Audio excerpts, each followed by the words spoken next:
My autistic son discovers an incredible talent just in time for the school talent show, surprising everyone. Poor souls struggle to make friends. Both the school and our family are constantly trying to help, but my sweet little boy simply cannot hack it. Despite all this, we keep trying. He is on the spectrum and loves talking about space and Apple. I am slowly teaching him social skills, but it takes a lot of face plantings for anything to stick. He absolutely drives us crazy by talking about Apple products over and over and over. One time he talked so much about Apple while I was driving that I zoned out to the point where I ran over a cone. Last night he hit me with the old, "I entered the talent show." I truly did not expect him to proceed with, "I'm going to recite every iPhone ever made." Usually, I try my best not to hurt feelings, but I simply cannot sit on the sidelines and watch my child commit social suicide. I gave an absolute no and reminded him all he talks about is Apple, and that his classmates do not want to sit there and listen to him talk about iPhones again. He bawled in my arms and said he had no talent. I let him cry it out, then we looked online at different talent show ideas. He didn't like anything he saw. Then a light bulb went off. This kid loves sound. He likes loud, annoying sounds that make me want to scratch my noise-sensitive ears out. So I downloaded him a DJ app and Tidal. We found 6 songs that carried a lot of the weight, then he began mixing. He was awesome. I couldn't believe how easily he took to it. By the end of the night he was able to echo out songs and do all of these cool siren sounds while waiting for the beat to drop. He even came up with fading out the last song and setting a vibrating alarm on his watch, 6 minutes, in order not to lose track of time. We agreed that as soon as the alarm goes off, if he isn't done, he will move on to the last song and fade it out quickly. We packed him a cool little outfit to wear with mirrored sunglasses, his iPad and speaker, then off he went to school. I have been praying all morning. His teacher was really excited for him and I hope he doesn't back out. Even if he does, I am hoping he will stick with this hobby and maybe enter in the next talent show. Comment: it went really great. Better than I expected, honestly. The kids got up and danced and his teacher said this is a moment she will always remember. She told us she wasn't supposed to say this, but he was the best out of all the kids. When he walked out of the door, he was beaming like a light. I think it's the first time he's ever felt connected with the kids. Now to the next story, story 2. Am I the asshole for breaking up with my unmotivated girlfriend who has nothing going for her and might become homeless? I, male 24, met a girl, female 22, in a community college class when I was 20. We came from very different backgrounds. I was middle class trying to find a cheaper way to go to college. She was living in almost poverty going to school because she was forced to by her parents who were threatening to kick her out. She dropped out about a year into her schooling while I continued and finished. During her first year we formed a relationship and she moved into my apartment more or less. Her relationship with her parents is pretty much non-existent and she has little to no outside friends besides 1 or 2 women she knew from high school, who are deadbeats in my opinion. I make around $80K a year so we live relatively comfortably, but there's still some strain on finances. I can't say exactly when I started losing feelings, but the fact that she refuses to work, will not cook and wants to eat out every day, does not want to go to school, and continuously wants to buy and spend money on clothes and other stuff just slowly started grating me more and more. I work in a female-dominated workplace, and having conversations, and interacting with coworkers who have so much going for them, have fun hobbies, and aspirations makes it all the more worse when your girlfriend is chronically online and spends 7 hours a day scrolling through Instagram or TikTok reels and thinks having sex is all she needs to do on her end. Our relationship isn't bad. We have fights every now and then like an average couple, have an active sex life, but that's pretty much it. From her perspective, if I broke up with her it would be out of nowhere, but I'm pretty much done. And now I could move on quickly and have nothing to be regretful about, as shitty as it sounds. The problem comes in her having no job, no finances, almost no friends and no family support unit. I'm not a monster, I don't want to make someone virtually homeless, but I don't want to be stuck with someone who has nothing going for them either. I don't know what to do. Edit. Thank you for all the advice in this post. I don't know if this sub allows updates, but I'll talk to her tomorrow about this and start the process of working this out. Relevant comments. OP explains. Yeah, if she was a toxic or just bad partner I wouldn't have too much trouble ending it, but she's fairly nice, just very lazy. I've tried to talk her into trying different hobbies or interests to get her active, but she always turns them down each time. How long? She wasn't as bad when we were still in school, she at least helped cook and had some aspirations to be a nurse. But I guess when she started getting comfortable her habits built on and on until it got to this point. This wouldn't have been a 4-year relationship if this was how it started. She only leaves the apartment when I take her to get food, she either sleeps or is on her phone. Is she miserable with her life? She's not really miserable. She always sends me 30+ memes at work on IG, and is honestly a pretty funny person. She has her mood swings on some days, but that's how she usually is. I've tried talking to her about this more than once, but she either thinks I'm not being serious or tries to change the subject. The one time I was serious, she said would try looking at courses again, but it eventually fell through and I stopped trying. She just doesn't really care. Update 1. For starters, I want to thank everyone for all the advice I was given on the last thread, as it helped me formulate how I would go about doing this. When I made that post, I was having an extremely bad day and didn't expect it to blow up like it did, so I don't think I was able to give her a fair defense.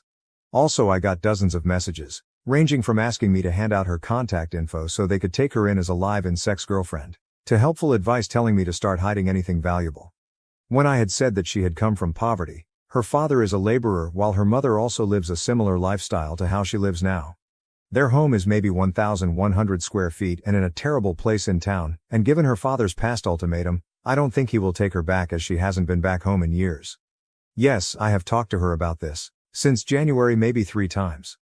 Either by gently telling her it would be nice if she went out more to find a hobby, at the very least to flat out say she was wasting away on her phone and that she needs to get a job or go back to school.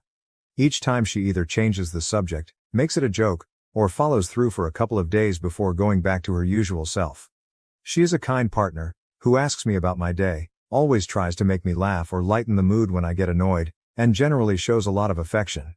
Which makes me feel terrible when none of that works anymore, and I just see her as another person. Now for the confrontation. Last night when we were both getting ready for bed, I didn't take my clothes off and instead just stood there telling her we needed to talk. At first she was just smiling and jumping up and down on the bed with her knees, thinking I wasn't as serious as I was, but eventually she was able to read the mood. I told her something wasn't feeling right anymore, that I've tried to make this work and be patient with her for the past few years, but I didn't know how much more time I was willing to spend waiting for her to get a job, go back to school, or just get a hobby if anything. I told her that it annoyed and grated me that she just didn't seem to care about herself, and that I hated that she had no goals or aspirations. This was probably the first time in a long time she was as attentive as she's ever been during this conversation. And agreed to whatever I was saying, even also giving suggestions on where she can apply, what courses were starting to interest her, and even said I could look over her as she submitted applications online to make sure she wasn't lying. In her head it seemed like I was still willing to make this work, and a part of me believed this would finally be the moment that she would change. So it made the next part even harder for me and for her. At first I told her I didn't love her the same way, which slowly but eventually led to me saying I didn't feel anything at all about this relationship and was jaded. I was tired and wanted a fresh start with someone who was more goal-oriented, and wanted something more out of life.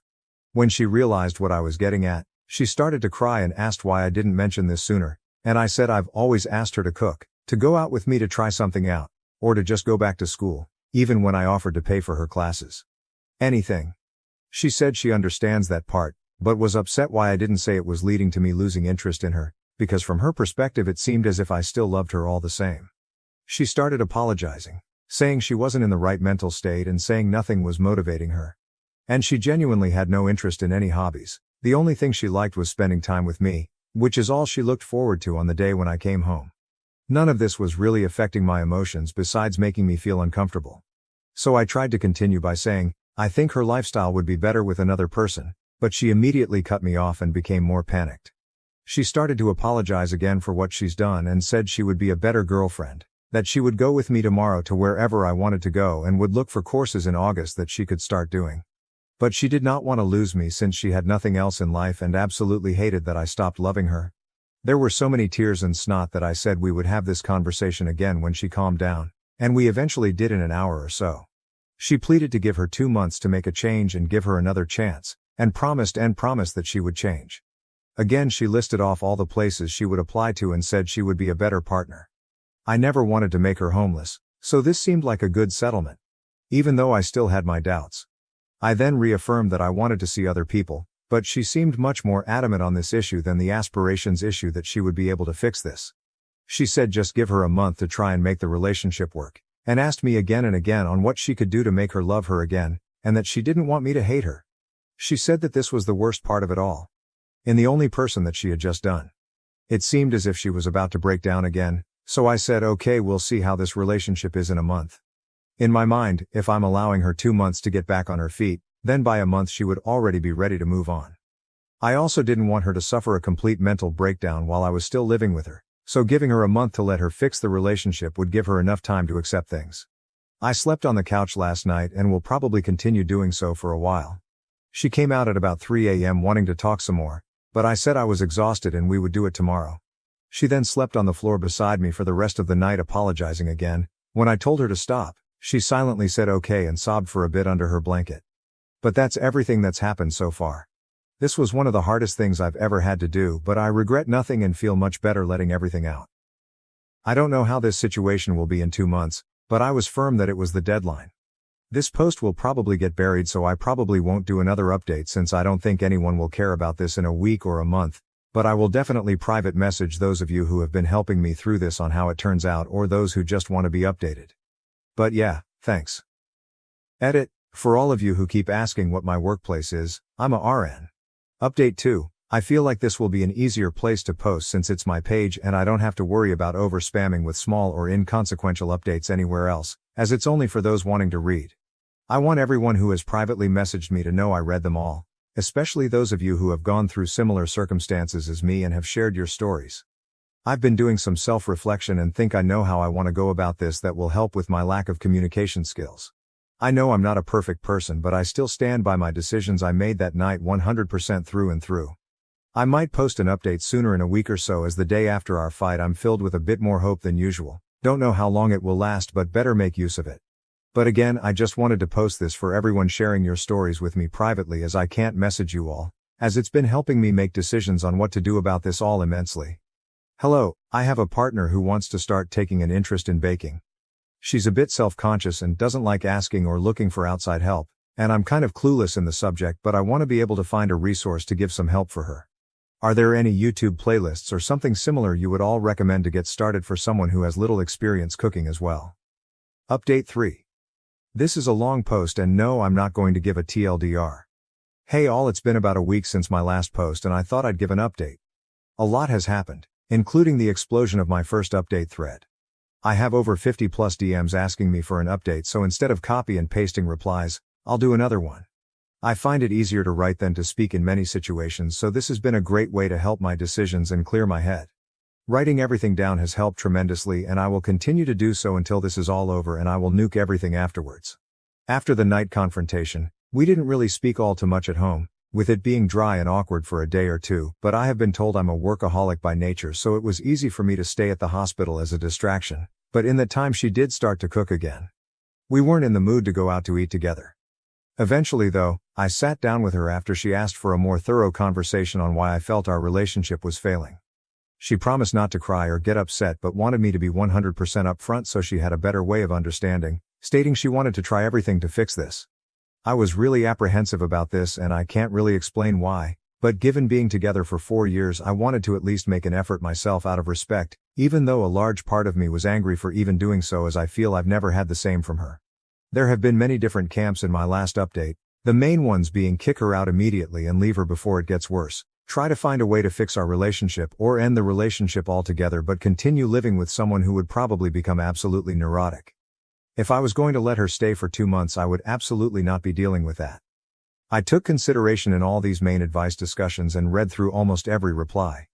Even the most assumptive, bizarre and downright unhinged Redditor takes.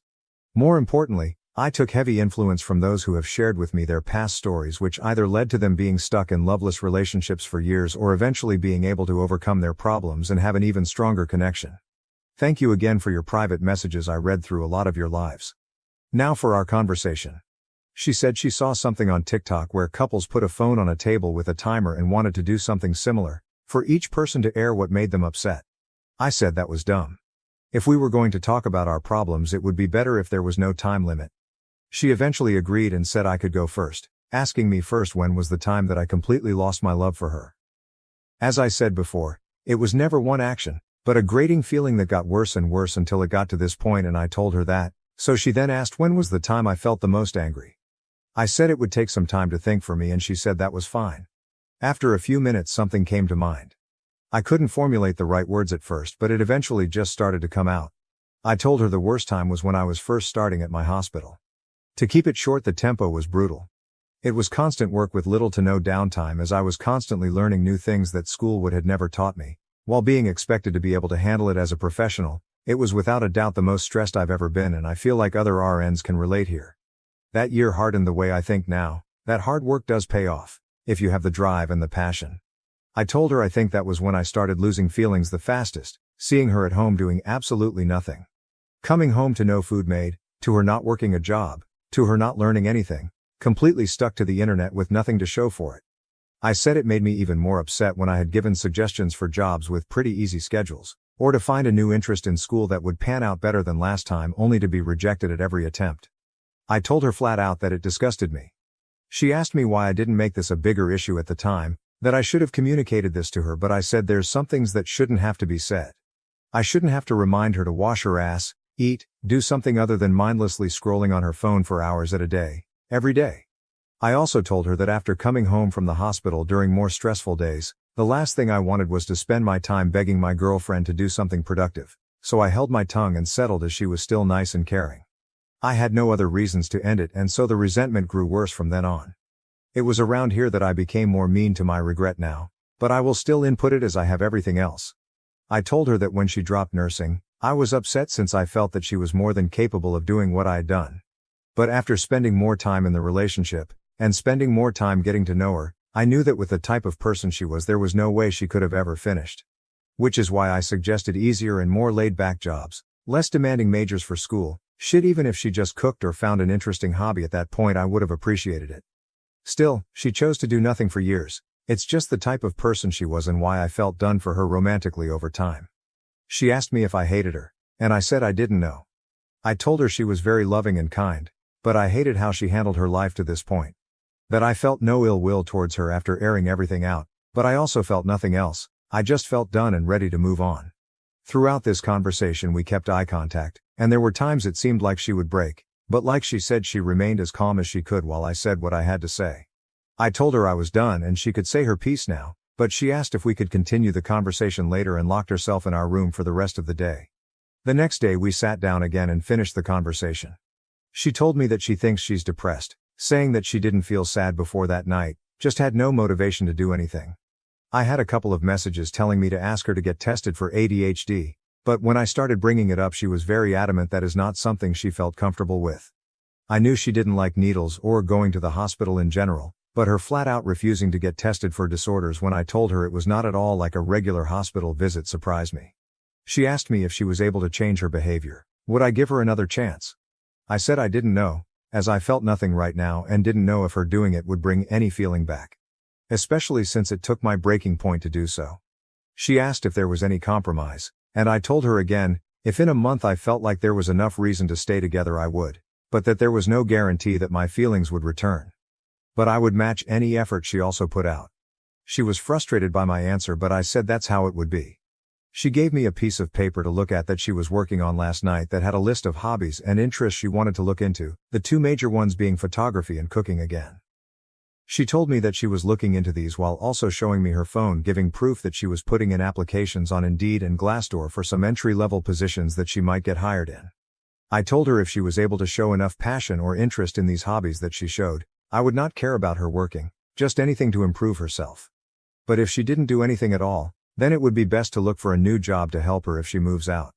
I've also been asked in private messages if I have any personal friends to talk to. There's two female coworkers I confide some information in given how many hours we work together at our hospital, and who I completely trust, as in my opinion they are extremely grounded. They both said I would eventually get love bombed and this would all go back to how it once was, and that I needed to stand firm with moving on. They've very helpful friends who have even offered to let me stay over for a few nights, giving the reason that I would fall for her manipulation if I continued being anywhere near her, in their own words.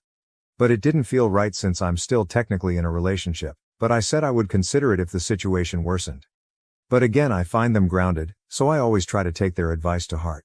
Despite numerous messages from you all privately or openly telling me that this will be a mistake, I want to make the attempt to give this one last try. Though I feel heavily closed and guarded and still feel indifferent with our current situation. But a lot of you have told me this can eventually change with enough work from both parties. I have also taken the advice of those saying to cut off sex, which was my intention from the start anyway, by continuing to sleep in the living room. But each day she has been sleeping on the floor right below me even when I tell her I'd rather be alone with my thoughts, telling me this is something she would not accept. But that's everything so far. Next update will probably be at the month mark as there's nothing else I feel like I need to say for now, just waiting to see if things can get better now that we're working on this somewhat. Thank you for watching. If you haven't subscribed yet, please do so and hit the notification bell to stay updated with more shocking real-life stories happening around you.